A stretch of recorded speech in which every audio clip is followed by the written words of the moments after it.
आज मेरे में जहन में एक थॉट चल रहा था। इक्वालिटी। क्या ये समाज स्त्री और पुरुष को इक्वल समझता है? आई थिंक समझता है।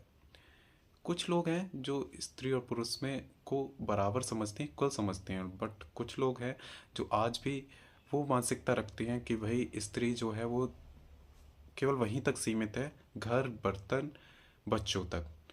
लेकिन मैं सभी की बात नहीं कर रहा हूँ, कुछ लोग ये भी जानते हैं कि नहीं, जो स्त्री है वो बराबर है सभी के।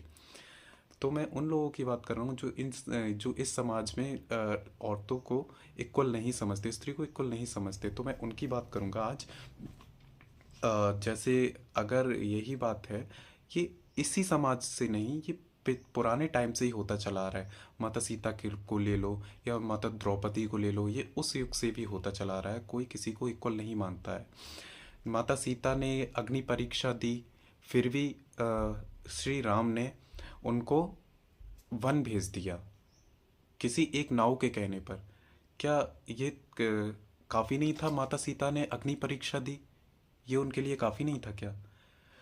फिर भी उन्होंने एक नाव के कहने पर उनको वन भेज दिया। पांच पांडवों ने पांच पांडवों को राज्य ना त्यागना पड़े, अपनी माँ को ना त्यागना पड़े, तो उनकी माँ के एक बात कहने की वजह से उन्होंने पांच पतियों को, पांच पांडवों को अपना पति बना लिया। इसमें तो उन जबकि उनको पता था ये समाज पूरा उनको बदचलन या वैश्य करार देगा, फिर भी उन्होंने ये नहीं सोचा, अपनी इज्जत का नहीं सोचा, उन पांच भाइयों को सोचा कि इनको अपनी राज्य और माता को ना त्यागना पड़े। फिर भी गलत कौन ठहराया गया? हमेशा स्त्री। तो आज मैंने उसी के ऊपर कुछ लिखा हुआ है, तो मैं आपके साथ शेयर करना चाहूँगा। आई जस्ट होप सभी को पसंद आए।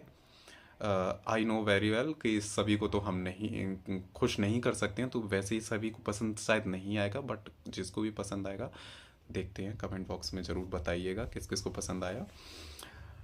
स्त्री हमेशा सीता और द्रौपदी ही क्यों होती है? स्त्री बुद्ध और पांडव की तरह क्यों नहीं होती? क्योंकि स्त्री अगर सिद्धार्थ बुद्ध की तरह अपने पति और बच्चों को छोड़कर जाएगी, तो ये समाज के लोग पहले ही साबित कर देंगे कि वह अपने प्रेमी के साथ भागी होगी। अगर द्रौपदी पांडवों की माँ की बात का मान रखकर पांचों पांडव से विवाह करेगी, तो ये समाज के लोग उसे वैश्या बोलेंगे। क्यों? कोई ये नहीं सोचेगा कि वो अपनी खोज में निकली होगी, कोई ये नहीं सोचेगा कि पांडवों को राज्य और अपनी माँ का त्याग कर वन ना जाना पड़े, इसलिए उन्होंने पांचों पांडव से विवाह किया। ये समाज दोगला है। अगर बुद्ध जंगल में जाते हैं और लौट के आते हैं तो बुद्ध तथागत हो जाते हैं। अगर पांडव दो पत्नियां रखते हैं तो वह वचनबद्ध कहलाते हैं। स्त्री लौटती है तो वह कलंकित कहलाती है। स्त्री पांच पति रखती है तो वह वैश्या कहलाती है ना? ये समाज वाकई दोगला है। तो आज की लाइनें कुछ ऐसी थी। तो